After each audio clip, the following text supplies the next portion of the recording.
Buenos días a todos los presentes.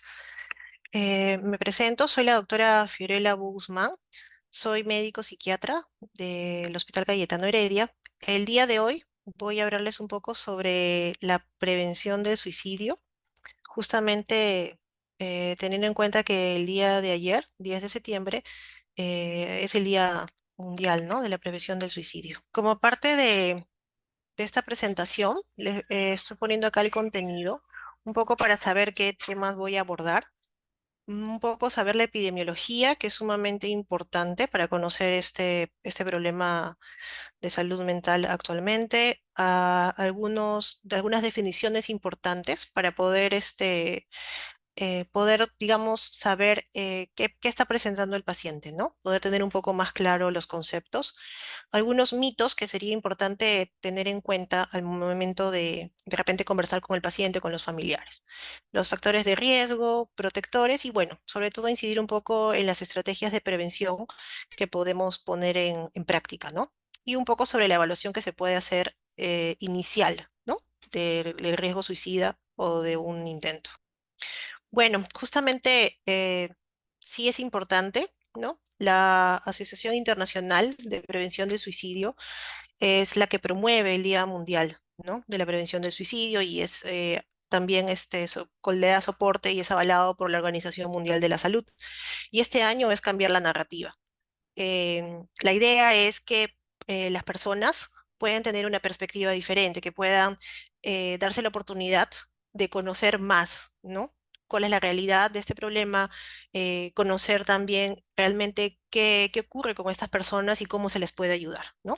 Entonces, y no solo a nivel, digamos, personal, individual, ¿no? Sino lo extiende a las comunidades, a los servicios de salud, ¿no? Y incluso pues hasta a la parte de los gobiernos que pueden hacer, ¿no? En función a esto. En la epidemiología, bueno, seguimos y quizás es por esto que todavía se sigue incidiendo en la necesidad de tener más conocimiento sobre este tema, ¿no? Y es que 800.000 personas al año cometen un acto suicida, ¿no? Esto es aproximadamente 2.000 personas al día y equivale aproximadamente a una muerte cada 15 segundos, ¿no? Entonces siguen siendo cifras bastante elevadas. eh, las causas de muerte por suicidio siguen siendo aún más, incluso mayores que por guerras o por homicidios, ¿no? Y bueno, 90% de estos pacientes puede tener o usualmente tiene un problema de salud mental y dentro de ellos, sí, pues el más frecuente es la depresión, ¿no? Una persona que está sufriendo de un cuadro depresivo tiene 20 veces más riesgo de poder cometer un acto suicida que la población en general. Es por eso que sigue siendo, a nivel de la región de las Américas, la Organización Mundial de la Salud, sigue siendo una prioridad en la salud pública, ¿no? En el 2021, en el nivel de la región de las Américas, fallecieron más de 100.000 personas por este motivo, ¿no? Y de digamos, ya un poco sabiendo, para conocer un poco digamos, por grupo etario y por género, es más frecuente en varones, ¿no? Y por eso es que dice aquí que 79% de los suicidios en el 2019 ocurrieron en varones, ¿no? Es la tercera causa de muerte para el grupo etario entre 20 a 24 años. Sin embargo, también sigue siendo importante, ¿no? En el grupo de personas de 45 a 59, ¿no? Y también está presente, prácticamente podría presentarse en cualquiera de las etapas de la vida. Quizás también las más vulnerables se está viendo ahora entre los más jóvenes y también los más ancianos, ¿no? Que también se está presentando con bastante frecuencia. Como les mencionaba, la tasa de suicidio es unas 3 veces más frecuente en hombres que en mujeres, ¿no? Y si hablamos ya más de repente del intento suicida, las mujeres intentan quitarse la vida más que los hombres, ¿no? Unas 3 veces más, ¿no? O un poco al contrario. Y también es un problema bastante frecuente, ¿no? Más o menos cada 2 segundos en el mundo alguien intenta quitarse la vida, ¿no? Eh, Acá hay de repente algunas posibles diferencias que pueden relacionarse todavía, ¿no? Con el motivo de repente del por qué los hombres todavía tienen una tasa más alta de suicidio, ¿no?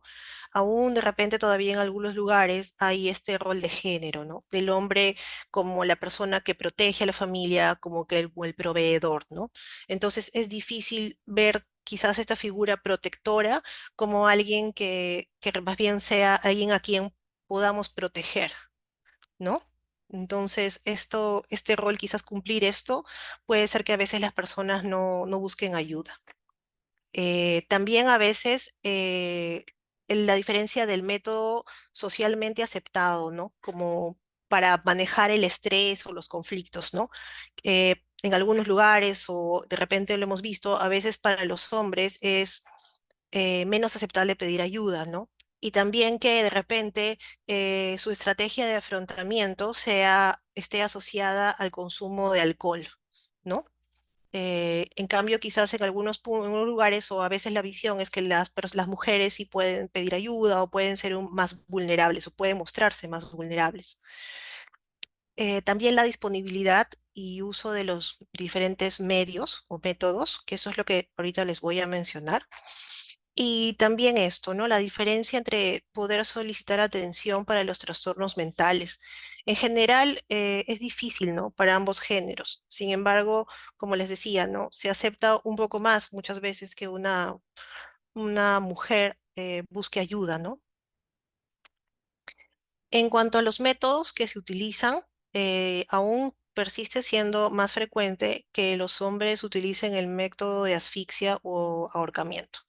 Y en el caso de las mujeres, es más frecuente intoxicación, ¿no? Por algún, digamos, por fármacos, por otro tipo de sustancias, ¿no? Entonces, sigue siendo un esquema como un iceberg, ¿no? En el que normalmente lo que podemos ver todavía sigue siendo muy poco, ¿no? Estos reportes de suicidios que tenemos siguen siendo recién la punta del iceberg, ¿no? Tenemos una gama de personas que se autolesionan y digamos aquí incluyendo aquellos que solamente son autolesiones con otros motivos y también los intentos suicidas. Y esto es solamente aquellos pacientes que sí llegan a los establecimientos de salud o que reciben sí apoyo o manejo. Sin embargo, por la falta de todavía aún de conocimiento, ¿no? Tenemos una gran parte de la población que ni siquiera acude a los servicios de salud, ¿no? Y está presentando estos mismos problemas y a quienes realmente sí podríamos eh, ofrecerles ayuda, ¿no? En cuanto a algunos conceptos importantes, es importante poder definir, ¿no? Autolesiones son todos aquellos daños que la persona se hace a uno mismo, ¿no? Sin embargo, se desconoce su intencionalidad, ¿no? O es independiente del grado, ¿no? Ya es diferente cuando es un intento suicida, ¿no? Eso también es una forma de agredirse, pero la idea es quitarse la vida y bueno, ¿no? Sin resultado de la muerte. Esto normalmente, digamos, para que ocurra esto, sí puede haber, definitivamente ha habido previamente una ideación suicida. Estas ideas de ya no querer vivir, sin embargo, no solo de no querer vivir, ¿no? Sino de ya pensar en cómo podría la persona acabar con su vida, ¿no? Entonces, antes de poder llegar a esto o a este paso que ya sería el suicidio consumado, tenemos esto, ¿no? Poder detectar la ideación suicida. Incluso antes de esto, retrocediendo un poco, podríamos decir, pensando que los pacientes que más frecuente vemos son los pacientes con depresión, ya previamente eso pueden haber manifestado ideas de muerte, ¿no? No de quitarse la vida, sino solamente de no querer estar aquí, de ya no querer continuar viviendo, sin embargo, sin la idea de poder hacer algo, ¿no? Para que esto suceda. En cuanto a los mitos, que sí son importantes poder de repente explicarle a algunos pacientes que van llegando a la consulta o atendemos tanto en la atención primaria como en la secundaria, eh, preguntar por suicidio es peligroso y puede provocarlo. A veces hay mucho la idea de evitar mencionar el tema o no conversar sobre ello para evitar que la persona lo piense o lo tome en cuenta, ¿no? Cuando en verdad si tocamos el tema de una forma adecuada, ¿no? Sabiendo cómo abordar también a las personas, sí puede ser de ayuda, ¿no? Porque la persona se puede sentir comprendida, entendida y que está recibiendo apoyo. Lo otro es quien amenaza con suicidarse no va a cometerlo. Más bien, de repente no sería quizás una amenaza, ¿no? De repente quien ya está dándonos señas de que lo está pensando, más bien podría ser alguien que necesita nuestro apoyo. Lo otro es que algunos intentos son para llamar la atención. Definitivamente, si estamos hablando de un intento suicida, la finalidad es acabar con su vida, ¿no? Entonces, no podríamos decir que un intento es para llamar la atención. Lo otro sería que los suicidios son repentinos y no dan avisos. Bueno, en este aspecto, creo que con lo que les decía, ¿no? Hay algunas señales que nos pueden dar más o menos idea de que la persona no se está sintiendo bien, que necesita apoyo y qué tanto riesgo hay de que realmente pueda llegar a un intento, ¿no? Lo otro es que las personas que piensan o intentan suicidarse están determinadas a morir. Eh, no, digamos, no es, es una alternativa que encuentran al no poder manejar la situación que están pasando, ¿no? Por ejemplo, si tomamos como ejemplo un paciente con un cuadro depresivo que no ha sido tratado, que de repente en el tiempo ha tenido mucho miedo o vergüenza de acudir a un servicio de salud, ¿no? Para manejar este problema o querer comentarlo en el tiempo, a mayor tiempo pase, va a aumentar la gravedad y puede empezar a presentar estas ideas, ¿no? Entonces, no es la determinación, sino muchas veces es que la persona no encuentra otra forma, otra salida, ¿no? De cómo manejar lo que le está sucediendo. Otro mito es que una persona que intentó suicidarse lo hará toda la vida. No es verdad tampoco, pues, ¿no?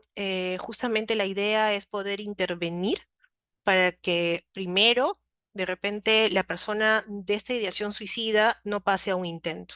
Y en caso lo haya intentado, también hacer una intervención para que esto no vuelva a ocurrir, ¿no? Esa es la idea también de la prevención. Otro mito es que solo se suicidan personas con trastornos mentales. Si bien la mayor parte de los, digamos, de los intentos suicidas o suicidios están relacionados a problemas de salud mental, no siempre va a ser así, ¿no? Otro mito es que solo las personas con problemas graves se suicidan. Cuando decimos graves, habría que de repente eso no es cierto, ¿no?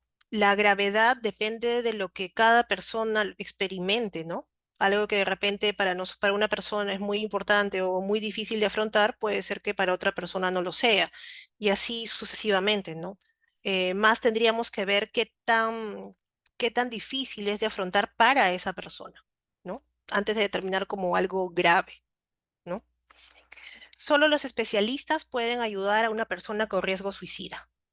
También es falso, ¿no? Justamente en esto incide la prevención, en cómo podemos ayudar a estas personas desde la perspectiva de cada uno y lo que cada uno puede hacer, ¿no? En los factores de riesgo y protectores, que son sumamente importantes, porque teniendo en cuenta esto, es que podemos más o menos identificar qué personas ameritan poder tener una supervisión más cercana, ¿no? Por ejemplo, en cuanto a lo que es los sistemas de salud y sociedad, por ejemplo, los obstáculos para acceder a las atenciones de salud. Todavía tenemos esta dificultad, ¿no? En algunos lugares, para acceder a una atención, por ejemplo, el tema del seguro o de repente las citas que a veces están tan saturados, los establecimientos de salud, que las citas pueden ser muy lejanas, ¿no? Entonces, estas barreras en verdad dificultan un poco que esas personas reciban atención rápida, ¿no? Que es lo que necesitan. Acceso a los medios utilizables también, ¿no? Dependiendo del tipo de trabajo o a veces, por ejemplo, las personas que ya acuden de repente para tratamiento tienen a veces acceso a los medicamentos que están tomando. eh, a veces se les da para un mes o 2 meses, ¿no? Por temas también, ¿no? De la gran demanda que hay de pacientes y la poca disponibilidad que a veces hay para programarlos muy cerca, fechas muy cercanas, ¿no? La presentación inapropiada del suicidio en los medios de comunicación. Y esto es algo que en verdad en lo que está incidiendo bastante el cambio de narrativa. Incluso han hecho una guía de cómo es importante que los medios informen este tipo de situaciones, de cómo informar sobre los factores protectores, sobre los de riesgo, ¿no? Justamente el día de ayer estaba escuchando bueno, en una radio un locutor que justamente abordó este tema, ¿no? Un poco haciendo mención al día de de la prevención del suicidio, ¿no? Y de lo que de repente podía haber estado muy familiarizado con todo lo que estaba conversando previamente, al momento de abordar este tema, sí se sintió una diferencia, ¿no? Se notó una diferencia, ¿no? Un poco de dificultad para hablar sobre el tema, ¿no? Se percibía cierto temor, ¿no?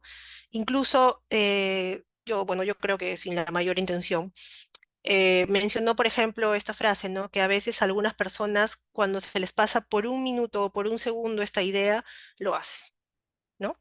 Y bueno, justamente es lo que estábamos hablando, ¿no? A veces sí puede haber actos impulsivos, sin embargo, no es exactamente que por un segundo se pasa la idea, ¿no? Entonces quizás es eso importante, ¿no? Que los profesionales que están en el área de la comunicación sí puedan tener la información adecuada para que la puedan brindar con tranquilidad y con seguridad, ¿no? La estigmatización asociada al comportamiento de búsqueda de ayuda también es bastante importante, ¿no? A veces las personas o la familia prefiere esconderlo, ¿no? La idea es no mencionarlo para que los demás no vean a esta persona como alguien a veces, entre comillas, enfermo o también entre comillas loco, ¿no? Hay ese estigma. En lo que es la comunidad, bueno, sí, pues de todas maneras influye en situaciones de mucho estrés, ¿no? Como desastres, guerras o conflictos. Y muy importante, el tema de los traumas y abusos, ¿no? A lo largo de la vida de la persona, ¿no? Por ejemplo, aquí sí sería, ¿no? Los temas de acoso escolar, desde eso, los problemas de violencia en casa, ¿no? Hasta quizás también los problemas, no quizás, ¿no? Sino también están aquí los problemas de abuso sexual. Hay muchos factores que pueden influir aquí, ¿no? En la vida directamente de la persona. Y en los individuales, quizás estos también son importantes, también muy importantes tenerlos en cuenta, porque cuando viene la persona es un poco, o sea, es importante indagar en ellos, ¿no? Que tenga un intento suicida previo. Esto es sí un factor de riesgo muy importante. Como habíamos mencionado, que ya tenga un problema de salud mental en tratamiento o sin tratamiento, ¿no? Antecedentes familiares de suicidio, ¿no? Y el consumo de alcohol, nocivo o con mayor razón si es una dependencia. Si bien esto está dentro de los trastornos por consumo, que entrarían acá en los trastornos de problemas de salud mental, de por sí el consumo de alcohol solamente como tal ya genera un factor de riesgo muy importante, ¿no? Muchas veces es socialmente aceptado, ¿no? El consumo de alcohol y eso es un poco, ahí es donde es un poco difícil de repente identificarlo. La falta de esperanza con que enfrenta las cosas las personas, dolor crónico, ¿no? Personas que tienen enfermedades crónicas o dolor crónico, digamos, esta molestia física o la limitación que les genera, ¿no? También puede generar que en algún punto sea un factor de riesgo. La pérdida del trabajo, los problemas económicos y ya los factores genéticos y biológicos, ¿no? Con lo que ya viene la persona. Aquí, bueno, de todas maneras quise ampliar un poco el abuso de alcohol para que en verdad creo que es importante que lo podamos identificar como un factor de riesgo, ¿no? Aproximadamente un tercio de los casos se evidencia que tienen de intentos o de suicidios, perdón, se evidencia que tienen dependencia al alcohol, ¿no? Incluso al momento de realizar el acto suicida, muchas personas han estado bajo el efecto del alcohol. Y la verdad es que lamentablemente es muy accesible, ¿no? Incluso personas más jóvenes de que la edad aceptada para que inicien a consumir alcohol tienen acceso. Entonces, ¿cuáles son como factor de riesgo? Sería un inicio de consumo en edad temprana, ¿no? El que la persona ya lo venga consumiendo por un tiempo prolongado, que aumente la cantidad, que esté llevándolo problemas de salud física, ¿no? Básicamente ya pues que esto se esté convirtiendo en una dependencia, ¿no? Que esté asociado a síntomas depresivos. Y es que el consumo de alcohol está muy relacionado a un cuadro depresivo. Que la persona esté pasando por problemas familiares o que tenga problemas en las relaciones interpersonales. También está asociado a veces a problemas de divorcio, de duelo, ¿no? Y que le esté generando alguna disfunción, ¿no? Sobre todo de repente en diferentes áreas de la vida. Sin embargo, lo que menciona ahí es la laboral, ¿no? Más o menos como en este cuadro es un poco lo que les decía, ¿no? La depresión va, digamos, a la cabeza de la asociación con los suicidios, ¿no? Seguida el trastorno por consumo de sustancias, ¿no? Como les decía, que está relacionado con el consumo de alcohol, los cuadros psicóticos, en verdad en general, ¿no? No estamos hablando solamente de esquizofrenia, ¿no? Cualquier cuadro que presente síntomas psicóticos. También está bastante relacionado el trastorno bipolar. El trastorno límite de la personalidad también es importante. Los trastornos de personalidad están más ligados a intentos, ¿no? Suicidas, ¿no? Y trastornos de estrés postraumático o ansiedad. Bueno, en el cuadro aquí no menciona nada sobre los trastornos de conducta alimentaria. Sin embargo, ahora se están presentando con mayor frecuencia, se están presentando en personas mucho más jóvenes, adolescentes, y sí, ¿no? Tendríamos que tener en cuenta que también están relacionados a intentos suicidas y suicidio, ¿no? No solo estas pacientes, digamos, podrían fallecer por las complicaciones médicas, ¿no? Sino que también está este factor de riesgo involucrado. Dentro de los factores protectores, bueno, la importancia de tenerlos en cuenta es que nos ayudan a poder contrarrestar el riesgo, ¿no? Que puede tener la persona. También nos indican en qué áreas podemos hacer hincapié y podemos trabajar o qué áreas podemos fortalecer. Y bueno, también tener en cuenta que son específicos de cada persona, ¿no? Para la persona, ¿qué le permiten, no? O sea, el tener más esperanza, ver de forma más positiva las cosas que enfrenta o la vida, definitivamente le ayuda bastante y les proporciona una razón para vivir, ¿no? Les da como que esta motivación que necesitan para poder seguir adelante, ¿no? Eh, por ejemplo, en el caso de los factores protectores a nivel social, el poder tener acceso a los servicios de salud mental o en general a los servicios de atención primaria, ¿no? Como les decía, tenemos muchos pacientes que están a la espera. Por ejemplo, acá en el hospital hay muchos pacientes que tienen, por ejemplo, la indicación de venir acá, se les atiende por interconsulta, sin embargo, para la siguiente atención tenemos que esperar la hoja de referencia. Y muchas veces, por lo saturado que pueden estar los demás establecimientos, o también la programación que se les puede dar aquí por la gran demanda, muchas veces no se puede hacer, digamos, en una fecha tan próxima, ¿no? Las instituciones, organizaciones religiosas, el que la persona pertenezca a algo, ¿no? El que pueda sentirse que pertenece a un grupo, tanto religioso, cultural, ¿no? Sin embargo, eso da bastante. En sí, por ejemplo, más los factores protectores individuales, el que el paciente en general pueda hacer vínculos sólidos, ¿no? Con las personas que lo rodean, ¿no? Una cohesión social. También, como les mencionaba, poder tener algunas creencias religiosas, espirituales, ¿no? Le permite también sentirse como protegido, ¿no? Las redes de apoyo, ¿no? El que pueda la persona saber a dónde puede acudir si necesita apoyo y que se sienta con la tranquilidad de que puede hacerlo, ¿no? Con la seguridad de poder hacerlo. Las prácticas positivas de afrontamiento y bienestar, ¿no? Que ahí también los podemos apoyar. La estabilidad emocional, que también es un aspecto en el que podemos apoyar a algunas personas, y tener un estilo de vida saludable, que finalmente también es algo que se puede difundir para ayudar a las personas a que mejoren, ¿no? En cuanto a las estrategias de prevención, sí, pues se propone la Organización Panamericana de la Salud, propone que el personal más importante es el de atención primaria, ¿no? Porque son un nexo entre la comunidad y el resto del sistema de salud, ¿no? Por ejemplo, en países en los que no hay amplia disponibilidad de servicios de salud mental, la atención en el primer nivel cobra mucha importancia, ¿no? Para apoyar a las personas que, digamos, incluyendo aquí en autolesiones, a todas aquellas personas que también pueden tener una ideación suicida o un intento suicida, ¿no?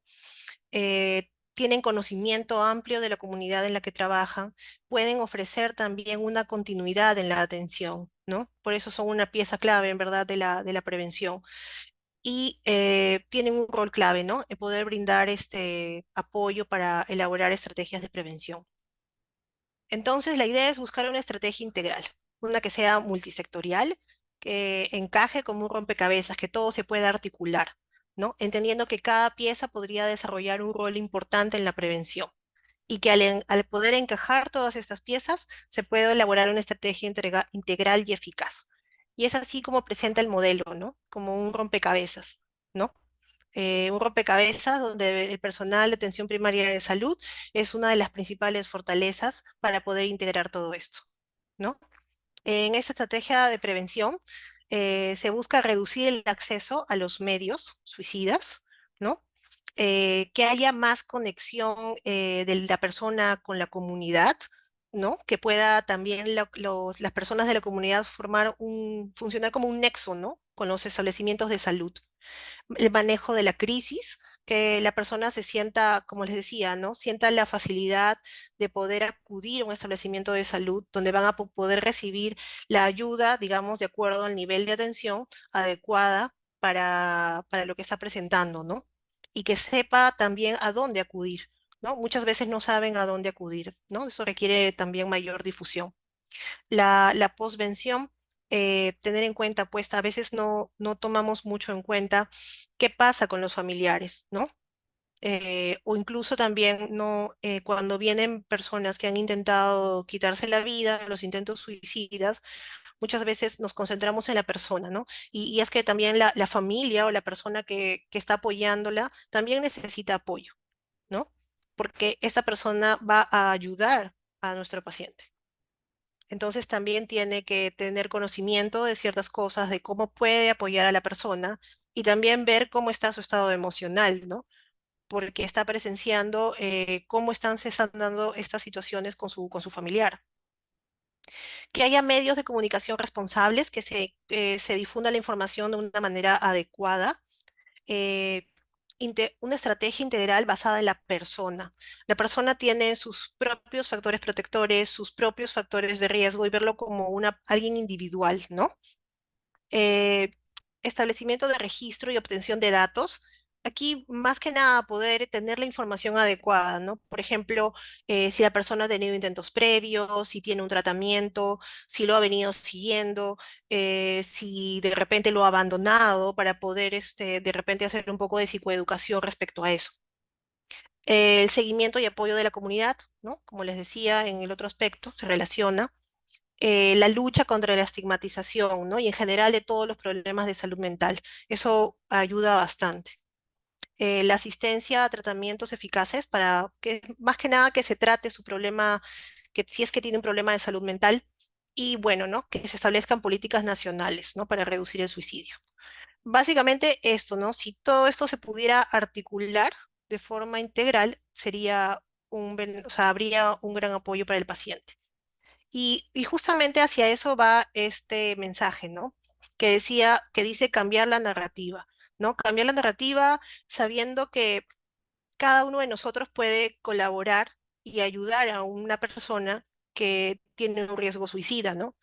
Y de forma general, para todos nosotros, básicamente lo que dicen es que es importante hablar con los seres queridos como personas, tomarnos el tiempo de hablar con alguien que veamos que de repente tiene un riesgo, darnos el tiempo de identificar de repente esto en la familia, en amigos, en colegas, en general en la comunidad.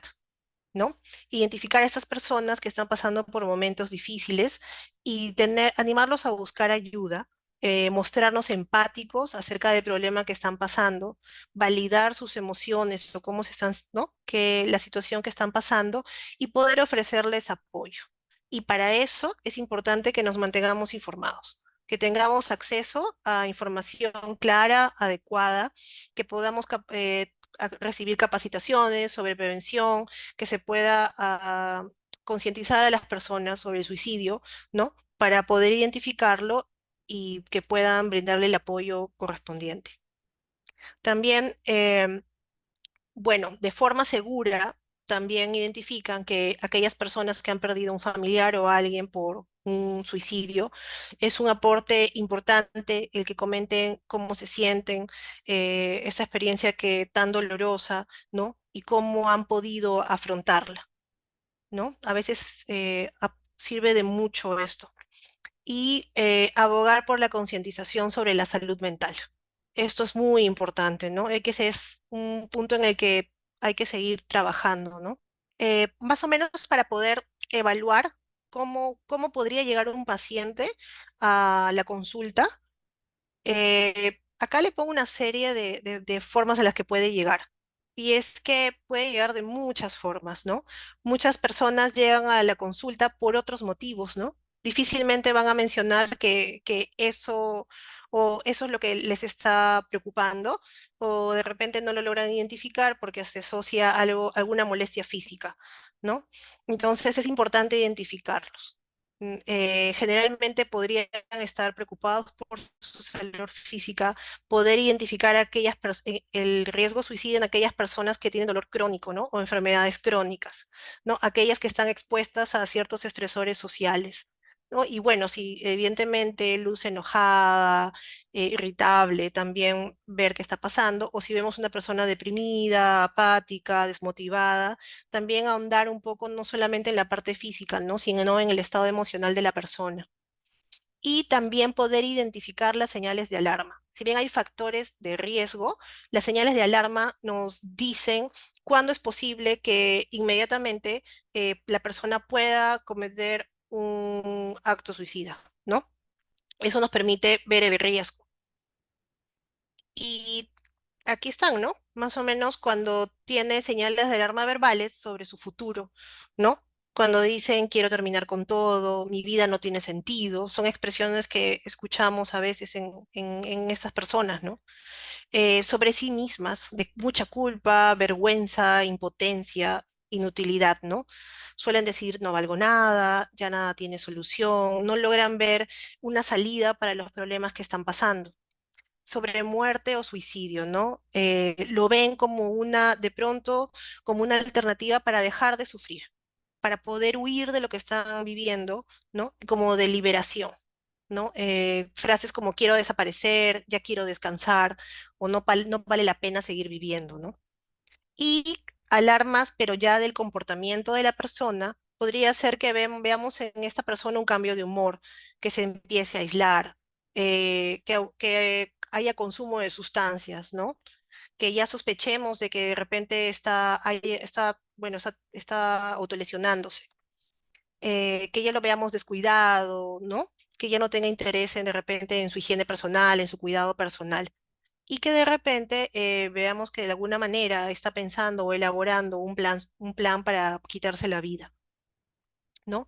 O que tengan estas conductas de cierre.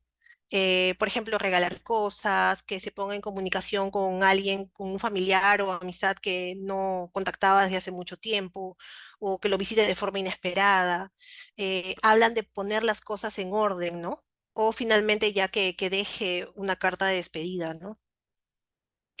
Y cuando evaluamos una ideación o un intento, estas son las características que tenemos que evaluar.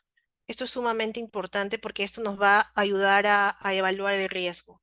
Uno es la intencionalidad, ¿no? Como decíamos, hay personas que a veces se autolesionan, no con fines suicidas, sino para liberarse emocionalmente o diferentes motivos, y hay otras que sí lo hacen con intención suicida. Dos, es la planificación. Tenemos la presentación de personas que lo vienen planificando mucho tiempo, que está como parte de un cuadro depresivo, por ejemplo, y otras personas que de forma impulsiva, reactivas a alguna situación, pueden presentar esta ideación suicida, ¿no? Y lo otro es la accesibilidad al método, ¿no? Por ejemplo, eso tenemos mucho cuidado cuando ha venido de repente un paciente con intento suicida, va a casa y le pedimos a los familiares que tengan en cuenta esto, ¿no? Qué tan accesible están aquellas cosas con las que la persona se puede volver a lastimar o agredir. La letalidad del intento, ¿no? eh, Qué tan letal, ¿no? Quizás no es lo mismo que la persona venga que haya intentado un intento de ahorcamiento, ¿no? O que de repente la ingesta de algún fármaco, ¿no? En poca cantidad, por decir, ¿no? Si es que es diferente, ¿no? La rescatabilidad, ¿no? Por ejemplo, hay personas que viven solas, que nadie las puede ver, ¿no? Como también hay personas que sí, pues están en casa, tienen la posibilidad de recibir apoyo de los familiares, de que los acompañen, ¿no? Mientras persista la ideación suicida o requieran apoyo. La autocrítica también es importante, ¿no? Cuando la persona ha tenido un intento suicida o de repente tiene ideación suicida, ¿qué tanto logra evaluar, digamos, cómo es que puede, si es que puede salir adelante, qué tanto entiende que esta no es una salida, ¿no? O qué tanto es egosintónico, ¿no? O sea, la idea de, no, está bien, ¿no?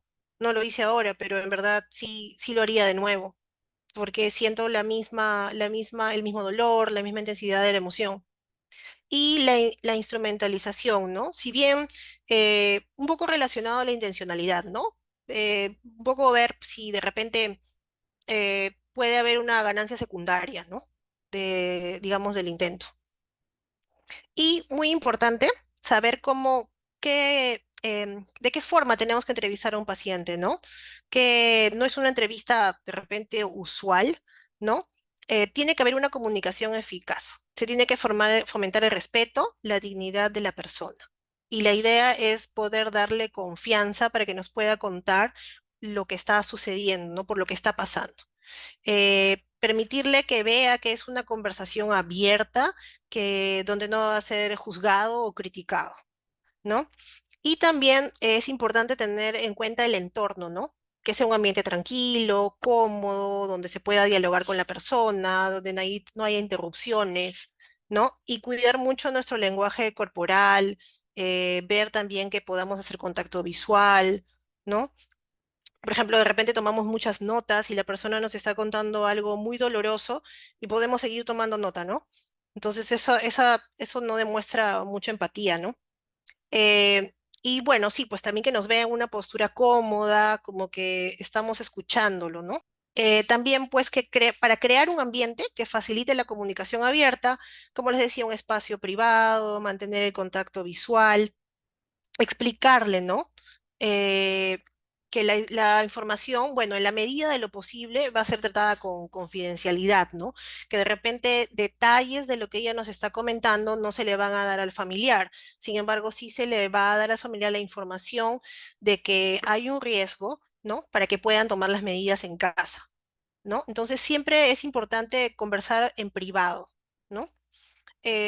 Sí, mostrarse amistoso, respetuoso, libre de prejuicios, eso sí es bastante importante, y involucrar a la persona, ¿no?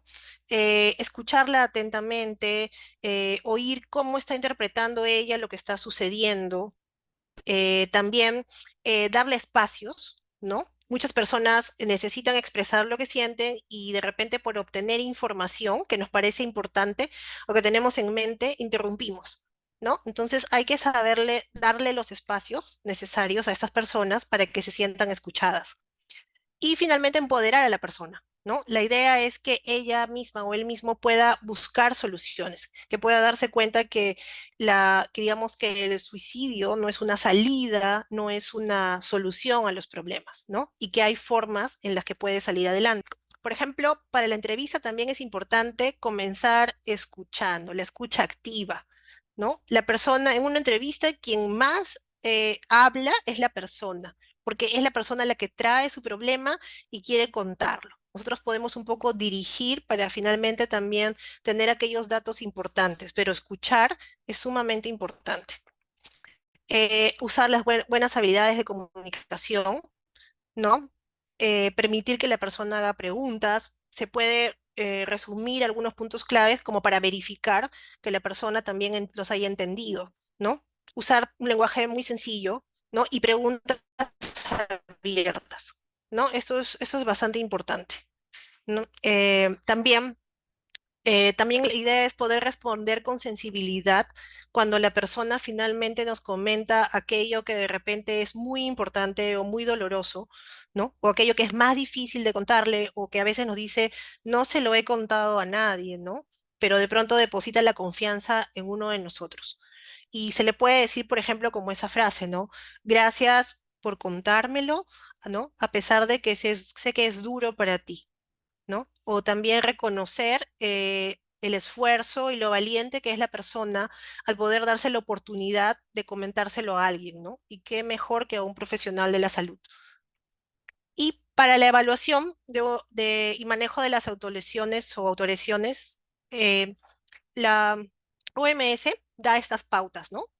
Para más o menos poder manejar a los pacientes con un esquema bastante sencillo, ¿no? Siempre y cuando primero parte de que tengamos que entender estos principios, que hay que evaluar si la persona ha intentado realizar un acto médicamente grave, porque esa persona se va a ir directamente por necesidad a la emergencia médica. Evaluar si hay un riesgo inminente de que se autolesione o intente suicidarse. Evaluar si tiene otras posibles causas también, o un trastorno mental o un consumo de sustancias acompañando a esto. Evaluar también la presencia de si hay dolor crónico y la gravedad de cómo se está sintiendo la persona, ¿no? De la parte emocional. Si ya está con alteraciones de la funcionalidad, si ya está tomando de repente de forma, la persona misma está tomando algún medicamento, por ejemplo, alguna benzodiazepina para calmarse, para calmar los nervios, ¿no? Eh, y, y si ha solicitado ayuda, ¿no? De repente y hasta ahora no la ha podido recibir. Entonces, para seguir el algoritmo, más que nada nos preguntamos, ¿no? ¿Ha intentado la persona, lo primero que les decía, ha intentado la persona un acto médico grave de autolesiones? Vemos si hay la evidencia de estas situaciones. Entonces, si es que sí, bueno, requiere un tratamiento para el acto médicamente grave. Y estas son, la misma guía se dan las pautas, ¿no? Poner a la persona en un entorno seguro, siempre va a estar esta de no dejar sola a la persona y que se trate la parte médica primero, ¿no? Si ven hay una ideación suicida de por medio, siempre va a ser prioritario estabilizar a la persona. ¿No? Si requiere hospitalización, bueno, tendrá que hospitalizarse para poder hacer el manejo de la parte médica, ¿no? Y siempre va a estar presente toda esta parte que podemos hacer, ofrecerle apoyo, ¿no? Ofrecerle apoyo, ofrecerle también apoyo a los cuidadores o las personas que están acompañando. Y bueno, de ser necesario, pues también en este caso, que sí lo sería porque es un acto médico grave, buscar ya así la ayuda de salud mental, ¿no? Entonces, existe, en todo caso, si decimos que en la parte anterior, si no es que fuera una emergencia ya médica, tendríamos que preguntarnos, ¿existe riesgo de que la persona se autolesione o intente quitarse la vida? Y entonces preguntamos, ¿no? Por los pensamientos, por los antecedentes que tiene, ¿no? Si es que sí, entonces lo catalogamos como un riesgo inminente de autolesiones y vamos a este protocolo número 2, ¿no? Que es alejar los medios con los que personas se puede hacer daño, crear un entorno seguro, supervisar y decirle a la familia cuáles son las medidas que pueden tener en casa y atender, ¿no? Atender el problema por el que está yendo, ¿no? Si es que hay un cuadro de salud mental que manejar adicionalmente, ¿no? Si es que no, nos preguntamos, ¿tiene la persona algún problema de salud mental o un trastorno mental? Y bueno, pues aquí está asociado más o menos lo que habíamos conversado, ¿no? Si es que sí, hay que buscar trabajar en manejar el cuadro. Sin embargo, si es que no, surge la siguiente pregunta, ¿no? ¿Tiene la persona dolor crónico? Si es que sí, bueno, derivarlo a la especialidad adecuada para que lo pueda tratar. Sin embargo, si es que no, nos preguntamos pues si la persona tiene síntomas emocionales suficientemente graves para justificar un tratamiento clínico, ¿no? Y es ahí donde, y es ahí, ¿no? El protocolo 3. Si hay riesgo de autolesiones, esto es más manejable porque solamente estamos hablando de un riesgo, ¿no? No un riesgo inminente. Entonces, aquí sí podemos incidir más que nada en esto, que es lo que podemos hacer, ofrecer apoyo, ¿no? sí, de todas maneras, derivar a la paciente con el paciente con una consulta y mantener el contacto y seguimiento. Y es importante el contacto y seguimiento porque estos pacientes lo necesitan. No solamente necesitan una primera intervención, sino que hay que evaluarlos, porque muchas veces requieren un seguimiento de hasta 2 años. Y esto es lo que muchas veces no conocemos, ¿no? De repente pensamos que lo evaluamos una vez, a la siguiente consulta o la siguiente vez que lo vemos, pensamos que, ah, sí, ya no tiene ideación suicida, está bien, ¿no? Y quizás ahí concluimos, ¿no? Cerramos. O de repente sí, lo derivamos a otro lado y de repente ya, se quedó ahí. Entonces, este paciente como que se quedó en el aire hasta que pueda encontrar la atención en el otro establecimiento. ¿Ya? Entonces es importante hacerle seguimiento hasta que nos aseguremos que si este no es el nivel de atención correcto donde debe recibir ayuda, que nos aseguremos que ya está recibiéndola en otro establecimiento. Eso es importante, ¿no? Para eso es el seguimiento, ¿no? Y también para psicoeducar a la persona y a la familia. Entonces, para el seguimiento nos preguntamos, ¿no? ¿Está mejorando la persona? Si es que sí, hacer los controles que más o menos le había dicho, les había mencionado, ¿no? Y si es que no, entonces incidir en que de repente tenemos que ver a la persona con más frecuencia, ¿no? Y de repente necesitamos posiblemente el apoyo de otro especialista, de un especialista o de otras especialidades, ¿no? Y así sistemáticamente se va manejando a estos pacientes. Es una guía bastante sencilla. Y que creo que en esta parte de la incidencia de cuánto tiempo tenemos que hacerle seguimiento y de la importancia, aquí radica de repente una de las dificultades que tenemos o que a veces no hacemos el seguimiento, ¿no? Es un poco, y es que es un poco más difícil, ¿no? Y bueno, de todas maneras, para el manejo farmacológico, si es que hay ideación suicida o si es que hay un intento suicida, generalmente si estos pacientes son derivados a la emergencia, ¿no? Hospital General o también lo los establecimientos de salud mental. Más que nada, manejarlo si lo manejamos con antipsicóticos, de preferencia, si es que se puede dar vía oral, ¿no? Si es que ya hay agitación, la persona se intranquila, se puede usar también la medicación parenteral. Y a veces lo asociamos con benzodiazepinas, también si es que la persona está muy intranquila, ¿no?